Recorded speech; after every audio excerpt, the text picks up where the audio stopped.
जय हिंद। स्वागत है आपका आपके अपने study YouTube channel experiment competitive classes में।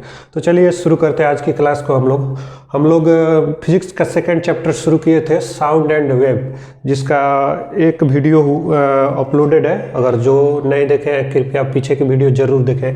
तो चलिए इसी में आगे बढ़ते हुए थोड़ा सा हम लोग आज जान लेते हैं कि तरंग का प्रकार, तरंग कितने प्रकार का होता है। कल हिंट्स में बताया भी थे आप लोगों को, इसके बारे में आज हम लोग डिटेल से पढ़ेंगे। तरंग जो है ना बेसिकली दो प्रकार का होता है। एक हमारा होता है यांत्रिक तरंग, और एक हमारा होता है विद्युत चुंबकीय तरंग। एक होता है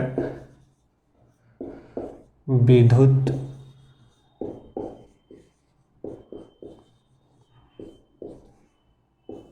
चुंबकीय तरंग, एक हमारा होता है यांत्रिक तरंग, एक हमारा होता है विद्युत चुंबकीय तरंग। तो यांत्रिक तरंग के बारे में समझिए थोड़ा सा। इसको चलने के लिए माध्यम की आवश्यकता होती है। बिना माध्यम का यह गमन नहीं कर सकता है, बिना माध्यम का यह नहीं चल सकता है। यानी इसको गमन करने के लिए, इसके संचरण के लिए किसी माध्यम की आवश्यकता होती है। तो यांत्रिक तरंग को चलने के लिए, गमन करने के लिए माध्यम की आवश्यकता होती है। वहीं हमारा ये जो विद्युत चुंबकीय तरंग है, इसको गमन करने के लिए, इसके संचरण के लिए माध्यम की कोई आवश्यकता नहीं है। अगर माध्यम होगा तब भी यह गमन करेगा, अगर माध्यम नहीं है तो वहाँ भी यह गमन करेगा, वहाँ भी यह संचरण करेगा। तो इसमें माध्यम का होना मैंडेटरी नहीं है।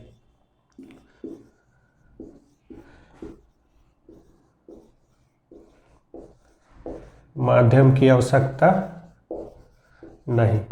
अब देखिए एक बात को समझिए, इसमें माध्यम की आवश्यकता है, मतलब ये है कि यह निर्वात में गमन नहीं कर सकता है, निर्वात में यह संचरण नहीं कर सकता है। यांत्रिक तरंग जो हमारा होता है वह निर्वात में गमन नहीं कर सकता है। क्या है कि निर्वात में कोई माध्यम होता ही नहीं है।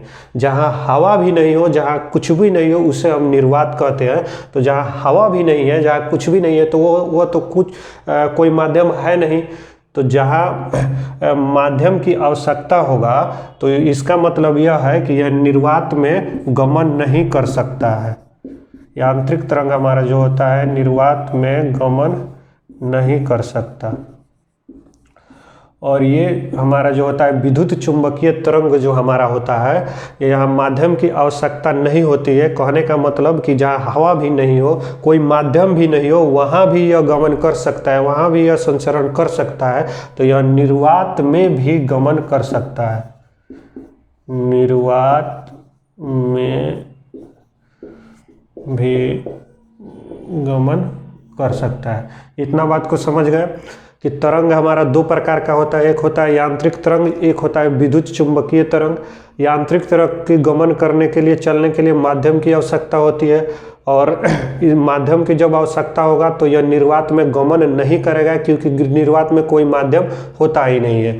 उसके बाद दूसरा हमारा होता है विद्युत चुंबकीय तरंग।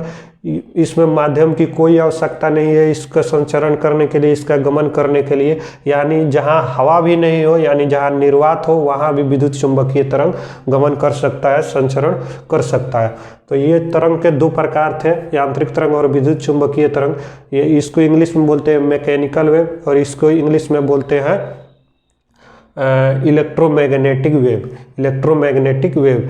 तो इतना बात को समझ गए। अब हम लोग इसी में हम लोग को विद्युत चुंबकीय तरंग में हमको गामा किरण, एक्स किरण ये सब पढ़ना है। तो ये थोड़ा सा छोटा है, तो इसको पहले हम लोग पढ़ेंगे, उसके बाद इसको हम लोग पढ़ेंगे। तो देखिए हम लोग अभी यांत्रिक तरंग के प्रकार के बारे में हम लोग थोड़ा सा पढ़ लेते हैं। यांत्रिक तरंग जो होता है ना, यह भी दो प्रकार का होता है। यांत्रिक तरंग हमारा जो होता है यह भी दो प्रकार का होता है। एक हमारा होता है अनुदैर्ध्य तरंग, और एक हमारा होता है अनुप्रस्थ तरंग। एक अनुदैर्ध्य और एक अनुप्रस्थ। कल थोड़ा सा हिंट्स आप लोग को बताए थे ये दोनों के बारे में।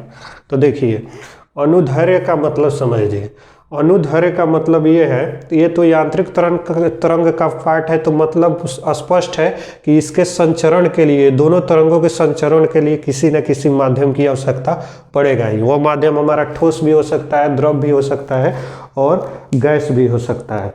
तो ये हमारा अनुदैर्ध्य तरंग जो है यह माध्यम के दिशा में गमन करता है। यानी माध्यम का मान लीजिए कोई ये तरंग है, ये अगर इस दिशा में गमन कर रहा है तो ये अनुदैर्ध्य तरंग, अगर वह तरंग अनुदैर्ध्य तरंग होगा तो यह माध्यम के दिशा में ही गमन करेगा, यानी ये भी ऐसे ऐसे इसी दिशा में गमन करेगा। अनुदैर्ध्य तरंग जो होता है माध्यम के दिशा में ही गमन करता है। यहाँ हम लिख देते हैं माध्यम के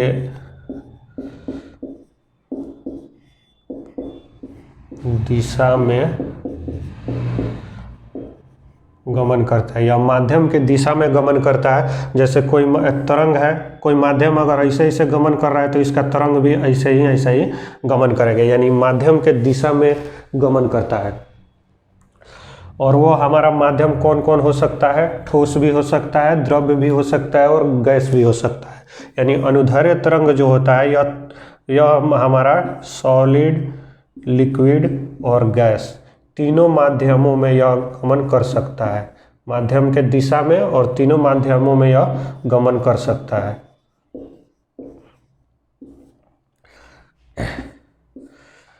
यह जो है कुछ इस टाइप का गमन करता है,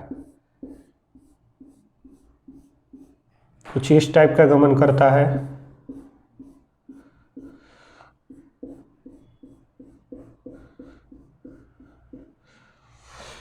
ये जो है जो बहुत नज़दीक रहता है, ये बहुत नज़दीक रहता है। एक बार ये जो वेव होता है बहुत आपस में कंप्रेसिव रहता है, बहुत सटा रहता है, बहुत घना रहता है। और एक बार जो वेव होता है ये आपस में थोड़ा अलग रहता है, एक दूसरे से अलग रहता है। फिर उसके बाद ये आगे बढ़ेगा तो फिर ये आपस में कंप्रेसिव हो जाएगा, घना हो जाएगा। फिर इससे आगे बढ़ेगा तो एक दूसरे से थोड़ा सा अलग हो जाएगा। तो ये जो घना होता है, जब घना रहता है यानी जब सघन रहता है तो इसको हम लोग बोलते हैं संपीड़न। ये जो अलग अलग रहता है इसको हम लोग बोलते हैं विरलन। संपीड़न और विरलन, इसको हम लोग बोलते हैं संपीड़न, जो मतलब घना रहता है, कंप्रेसिव रहता है। संपीड़न का इंग्लिश होता है कंप्रेसिव। तो यह माध्यम के दिशा में ऐसे कुछ गमन कर रहा है, ऐसे कुछ गमन करता है माध्यम के दिशा में। मान लीजिए कोई तरंग ऐसे गमन कर रहा है तो इस टाइप का यह गमन करता है। पहले संपीड़न, फिर उसका बाद विरल, फिर संपीड़न, फिर विरल, पहले संपीड़न, विरल, संपीड़न, विरल। संपीड़न का इंग्लिश कंप्रेसिव होता है, पहले घना रहता है, उसके बाद यह अलग अलग हो जाता है, फिर घना होता है, फिर अलग अलग हो जाता है। पहले पास होता है, फिर दूर हल्का सा दूर होता है, फिर पास होता है, फिर दूर होता है। यानी यह संपीड़न और विरलन के सिद्धांत पर आगे बढ़ता है। संपीड़न और विरलन के सिद्धांत पर आगे बढ़ता है। यांत्रिक तरंग हमारा जो होता है यह संपीड़न और विरलन के आधार पर ही यह आगे बढ़ता है। तो इतना बात को समझ गए। इसका एग्जाम्पल, अच्छा चलिए, नीचे दिखाई नहीं दे रहा, पहले इसको समझ लीजिए, उसके बाद एग्जाम्पल से दोनों को हम लोग समझेंगे। अनुप्रस्थ तरंग जो होता है यह माध्यम के दिशा में गमन नहीं करता है, यह माध्यम के लंबवत गमन करता है। लंबवत कहने का मतलब कि ये जो कोई हमारा, जैसे ये माध्यम ऐसे गमन कर रहा है तो यह जो है अनुप्रस्थ तरंग, यह लंबवत कुछ ऐसे गमन करता है, कुछ ऐसे गमन करता है, लंबवत कुछ ऐसे गमन करता है। यानी अनुप्रस्थ तरंग होता है जो वो माध्यम के लंबवत गमन करता है। लंबवत कैसे? देखिए, ये जो माध्यम हमारा था और ये तरंग है हमारा, तो ये कुछ ऐसे गमन करता है। तो यहाँ देखिए ये लंबवत है, इस पे ये देखिए ये यहाँ लंबवत है, माध्यम पे लंबवत है, ये यहाँ लंबवत है। तो यह लंबवत गमन करता है। यह जो हमारा अनुप्रस्थ तरंग होता है यह हमारा माध्यम के लंबवत गमन करता है।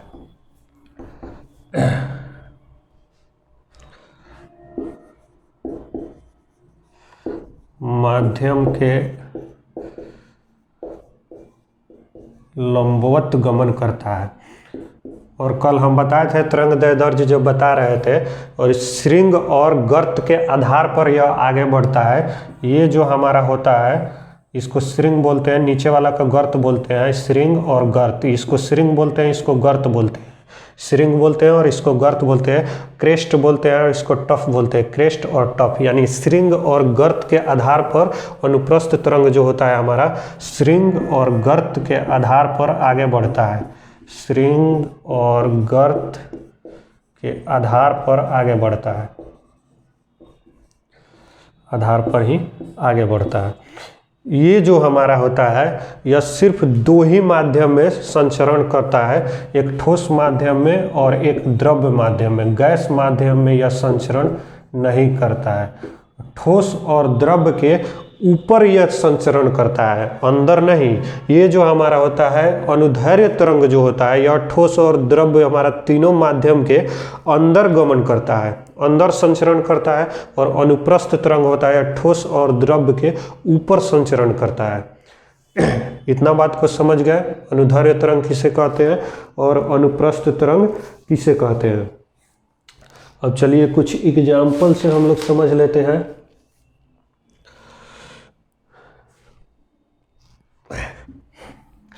अनुदैर्ध्य तरंग का एग्जाम्पल सबसे अच्छा होता है हमारा ध्वनि। ध्वनि जो हमारा होता है ये हमारा अनुदैर्ध्य तरंग होता है। इसको गमन करने के लिए माध्यम की आवश्यकता है।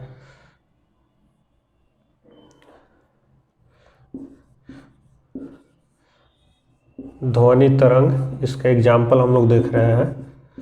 ध्वनि तरंग और खुला वाद्य यंत्र जो होता है ना, खुला वाद्य यंत्र से उत्पन्न तरंग, खुला वाद्य यंत्र से उत्पन्न तरंग, खुला वाद्य यंत्र से उत्पन्न जो तरंग होता है वह हमारा अनुदैर्ध्य तरंग होता है। खुला वाद्य यंत्र कहने का मतलब है कि जिसमें धागा नहीं हो, जिसमें तार नहीं हो, वैसा वाद्य यंत्र जिसमें धागा नहीं हो, तार नहीं हो, मतलब सिंपल भाषा में समझिए वैसे वाद्य यंत्र को हम लोग समझेंगे कि खुला वाद्य यंत्र है। जैसे एग्जाम्पल से समझिए, आपको समझ में आ जाएगा।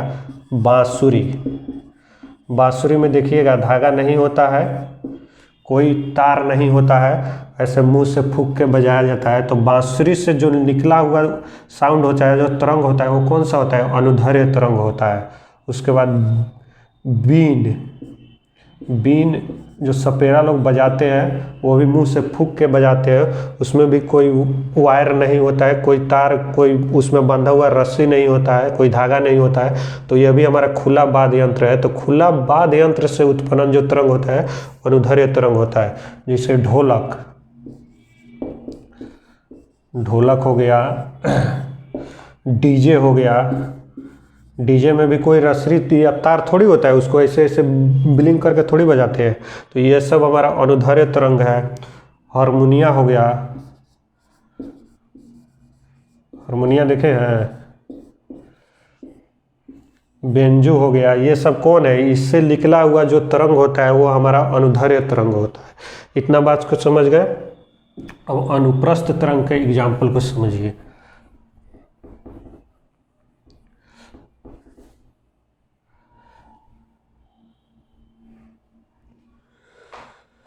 जितना भी हमारा विद्युत चुंबकीय तरंग होता है, जैसे एक्सरे, गामा रे, ये सब हमारा अनुप्रस्थ तरंग होता है। विद्युत चुंबकीय तरंग जितना होता है, हमको लोग को आगे यही पढ़ना है, ये सब हमारा कौन सा होता है? अनुप्रस्थ तरंग होता है। प्रकाश तरंग भी जो हमारा होता है यह अनुप्रस्थ तरंग होता है।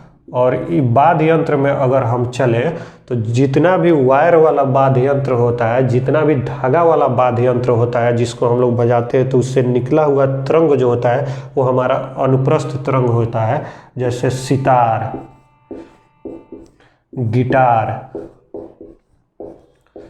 बीना,